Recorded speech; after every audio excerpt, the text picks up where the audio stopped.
ለራእይ ቆርጠ ተነሳ በሚል ሐሳብ ነው ማካፈላችሁ ዛሬ። ከአንድ ስፍራ እግዚአብሔርን ቃል አነባለሁ። ትንቢተ ኤርምያስ ምዕራፍ 1 ከቁጥር 4 ጀምሮ እንደዚህ ይላል። በናዝሬቱ በኢየሱስ ስም አነባለሁ። የእግዚአብሔርም ቃል ወደ እኔ እንዲህ ሲል መጣ። በሆድ ሳልሰራ አውቄሃለሁ፣ ከማኅፀን ሳትወጣ ቀድሼሃለሁ፣ ለአሕዛብ ነቢይ አድርጌሃለሁ። እኔም ወየው ጌታ እግዚአብሔር፣ እነሆ ብላቴና ነኝና እናገር ዘንድ አላውቅም አልሁ። እግዚአብሔር ግን እንዲህ አለኝ፣ ወደምሰድህ ሁሉ ዘንድ ትሄዳለህ፣ የማዝን ሁሉ ትናገራለህ። ብላቴና ነኝ አትበል፣ እነሆ አድንህ ዘንድ ካንተ ጋር ነኝና በፊታቸው አትፍራ ይላል እግዚአብሔር። እስኪ ለራእይ በሉ፣ ቆርጬ በሉ፣ እነሳለሁ በሉ። ዛሬ ለራእይ ትነሳለህ። በራእይ ፊት የሚቆሙ ሁሉ ይደቃሉ በኢየሱስ። ራእይ ስል እንደዚህ አዳራሽ ቸርች እንዳታስቡ። እግዚአብሔር በውስጣችሁ ያስቀመጠው ትልልቅ ፕሮጀክት፣ ትልልቅ ዓላማ፣ ትልልቅ ግብ፣ ትልልቅ ሐሳብ ካለ ዛሬ ቆርጠህ ትነሳለህ። ሰማይ ካንተ ጋር ይቆማል። ራእይ ማለት በምድር ላይ እንድታሳካ የተፈጠርክበት ዓላማ ማለት ነው። ራእይ አየው ካልክ እግዚአብሔር ባንተ ሊሰራ ያሰበው፣ ሊያደርግ ያሰበው፣ ሊፈጽመው ያሰበውን ሐሳብ ተመለከትከው፣ አየኸው። ነገሩ ከመሆኑ በፊት ቀድመህ አሰብከው ወይም አወቅከው ማለት ነው። ራእይ እግዚአብሔር በምድር ላይ በአንተ በኩል ሊሰራ ያዘው አጀንዳ፣ እቅድ ነው፣ ዓላማ። ራእይ ተኝተህ ታይ ይሆናል እንጂ ራእይ ተኝተህ በፍጹም የማይፈጸም ጉዳይ። ራእይ በምድር ላይ የምትኖርለትና የምትሞትለት ዓላማ።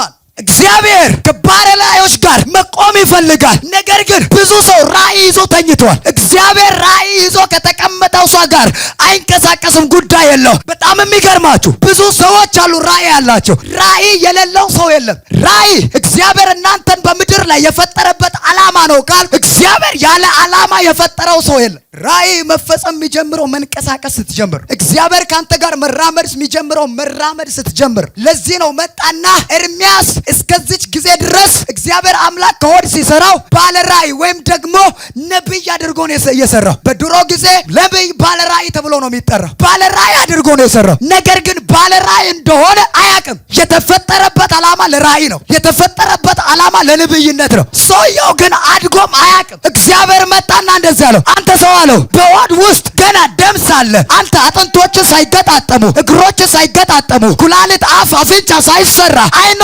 አውቃለሁ።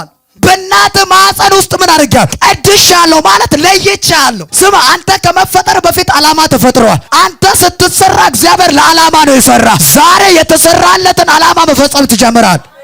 አያውቅም። እስከዛ እግዚአብሔር መጥቶ መልእክት እስኪነግረው አያውቅም። እግዚአብሔር ሲነግረውም እንደዚህ ይላል፣ አረ ወየው ጌታ ሆይ፣ እኔ ብላቴና ነኝ፣ እናገር ዘንድ አልችልም፣ እሰራ ዘንድ አልችልም፣ እተነብይ ዘንድ አልችልም። ዛሬ የአልችልም መንፈስ ይወጋል፣ የአልችልም መንፈስ ይነሳል፣ የአልችልም መንፈስ ይወገዳል። አባብሎ ነግሮ አሳመነው እግዚአብሔር። እኔ ካንተ ጋር እሆናለሁ፣ ምን እንደምትናገር እኔ እሰጥሃለሁ፣ ዶንት ወሪ፣ አይዞን፣ እኔ ካንተ ጋር ነኝ ስለው መረጋጋት ጀመረ። ብዙ ሰው ይኸውልህ ራእዩን አያውቅም እንጂ ከራእይ ጋር ነው የተፈጠረው። ዓላማውን አያውቅም እንጂ ከዓላማው ጋር ነው የተፈጠረው። ለዓላማ መንቀሳቀስ ስትጀምሩ፣ ለራእይ መንቀሳቀስ ስትጀምሩ የሚገጥሟችሁ ተግዳሮቶች የመጀመሪያው መጠላት ነው።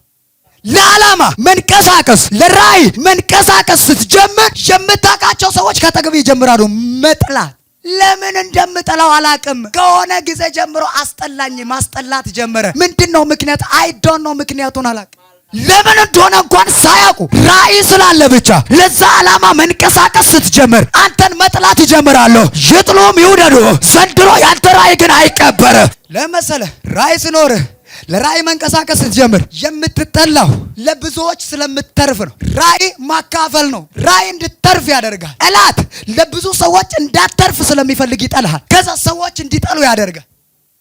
በጣም የሚገርመኝ ክፍል አለ። ህልም ዮሴፍ እስኪያልም ድረስ ማንም አልጠላው። አልሞ ህልሙን ደግሞ ውስጡ ደብቆ እያለ ማንም አልጠላው። የሚገርም ነው። ህልሙን መናገር ሲጀምር የገዛ ወንድሞቹ አብዝተው ጠሉት ይላል። ምንድነው? ለምንድነው የጠሉት ስትሉ ህልሙን ስለተናገረ፣ ለህልሙ መንቀሳቀስ ስለጀመረ፣ ለራእይ መንቀሳቀስ ስለጀመረ። ራእይ ካለ መጠላት እንዳትፈር። ከቤት ነው የሚጀምረው። ፊት ይነሱሃል፣ ይጠሉሃል፣ ያመናጭቁሃል፣ ይመካከሩብሃል። አቤት አቤት አቤት አቤት አቤት አቤት! ይመካከሩብህ፣ ይጥሉብህ፣ አንተ ላይ ሰይፋቸውን ይምዘዙ። እነዚህ ሰዎች ራእይ አስፈጻሚዎች ይሆናሉ፣ ከራእይ ተመጋቢዎች ይሆናሉ። ወጉ አይደል? አደባባዩን የምትወርሰው አንተ ነህ። ነደፉ አይደል? አደባባዩን አንተ ትወርሳለህ። ዘንድሮ እግዚአብሔር ልብህን አይቷልና ውስጥህን አይቷልና አደባባዮችን ይሰጣል። ሁለተኛው ለራእይ መንቀሳቀስ ስትጀምሩ የሚገጥማችሁ ጉዳይ ምንድነው ካላችሁ መገፋት ይጠሉሃል። ከስብሰባቸው ከቤተሰብ ስብሰባ ለምንድን ነው ሰዎች የሚገፉኝ እስክትል ድረስ ትገፋለህ። ስትገፋ እግዚአብሔር ከተገፉት ጋር ይሆናል። የተገፋኸው ከሰዎች እንድትነጠል እግዚአብሔር ካንተ ጋር መሆኑን እንድታረጋግጥ። ገፉት ማለት እነሱ በህብረት ሆነው ህልማቸውን የቀበሩ ህልም ያልገባቸው ህልም ያላዩ ሰዎች ህልማቸውን ሳይመለከቱ ቀርተው ህልም የተመለከተውን ሰውዬ ከመካከላቸው ገፉት፣ ኢግኖር አደረጉት። ይኸውልህ ህልም ይኑርህ እንጂ በብዙ ሰዎች መካከል ስፍራ አይኖርህ ራእዩ ወደ ፍጻሜው እስኪመጣ። ሶስተኛ ብቸኝነት። እግዚአብሔር በእናንተ ውስጥ ራእይ አስቀምጦ ለራእይ መንቀሳቀስ ስትጀምሩ ሰዎች ብቸኛ ያደርጓቸዋል። ይገፏችሁና ብቻችሁን እንድትሆኑ ያደርጋል። ብቸኛ ትሆናላችሁ። ሰው የለኝም እንዴ እስክትሉ ድረስ፣ ለምንድነው ሰው ሁሉ የገፋኝ የጠላኝ እስክትሉ ድረስ እግዚአብሔር ወደ ህይወት ምድረ በዳ ያስገባችኋል። ለሚፈጸመው ራእይ እግዚአብሔር እናንተን እያዘጋጀ ወደ ምድረ በዳ ይወስዳችኋል። ማለት ሰው እያላችሁ ሰው እንደሌላችሁ ሰዎች ትሆናላችሁ። በሰው ተከባችሁ ብቻችሁን ትሆናላችሁ። የኔ የምትሉትን ሰው ታጣላችሁ። ለራእይ መንቀሳቀስ ስትጀምሩ ቤተሰብ ይሸሻችኋል፣ ጓደኛ ይሸሻችኋል፣ ወዳጅ ይሸሻችኋል። እግዚአብሔር ከሩቅ ሰው እስኪጠራላችሁ ድረስ የቅርብ ሰዎች ቀኛቸውን አይሰጧችሁ። ትልልቅ እቅድ ብቻ አይኖራችሁ። ትልልቅ እቅድ ብቻ አውሩ። ብቸኞች ያደርጓችኋል። ለምንድን ነው ብዬ ሳወራ እግዚአብሔር አምላክ አባብላታለሁ አለና ወደ ምድረ በዳ ወስዳታለሁ አለና የልቤን ለልቧ አናገራታል። እግዚአብሔር አምላክ ምድረ በዳ ወስዶ ከአንበሳና ከድብ ጋር እያታገለ ከእባብና ከድንቅ ጋር እያታገለ ያለማምድሻል። ከዛ ስትወጣ ወንበሩ ያንተ ይሆናል። እግዚአብሔር ዳዊትን ለንግስና ሊያለማምደው ሲፈልግ ከወንድሞቹ ከቤተሰቦቹ ለይቶ ምድረ በዳ ነው የወሰደው። እግዚአብሔር የሕዝብ እረኛ ሊያደርገው የበግ እረኛ ነው ያደረገው። በበግ እረኝነት ላይ ታማኝነቱን አይቶ ብቁ ሲሆን አመጣና ለእስራኤል ንጉሥ አደረገው። ብቻችሁን ትሆናላችሁ። አሜን። አራተኛ ፌዝ ቀልድ።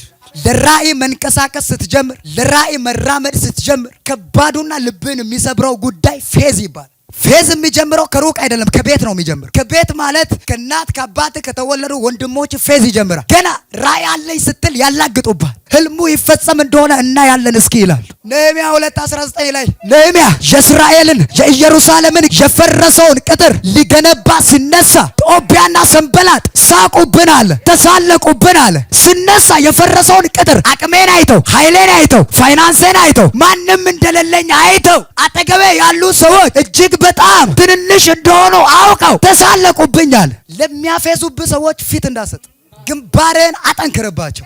ነገር ግን እየተፌዘባቸው ነህምያ ቅጥሩን ገንብቶ ጨረሰ።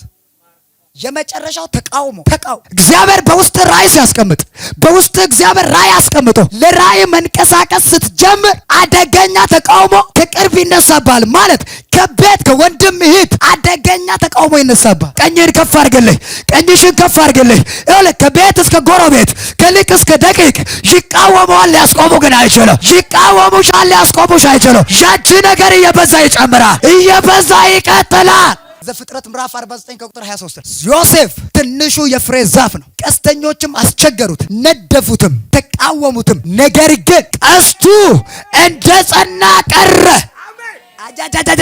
ዛሬ ተተክለው የሚቀሩ ሰዎች አሉ። በተቃውሞ መሃል ጸንተህ ትቀራለህ። በተቃውሞ መካከል ጸንተሽ ትቀራለሽ። በተቃውሞ መካከል ጸንተህ ትቀራለህ። የሚያጸና እግዚአብሔር ካንተ ጋር ይነሳ። የሚያጸና እግዚአብሔር አብሮ ይነሳ።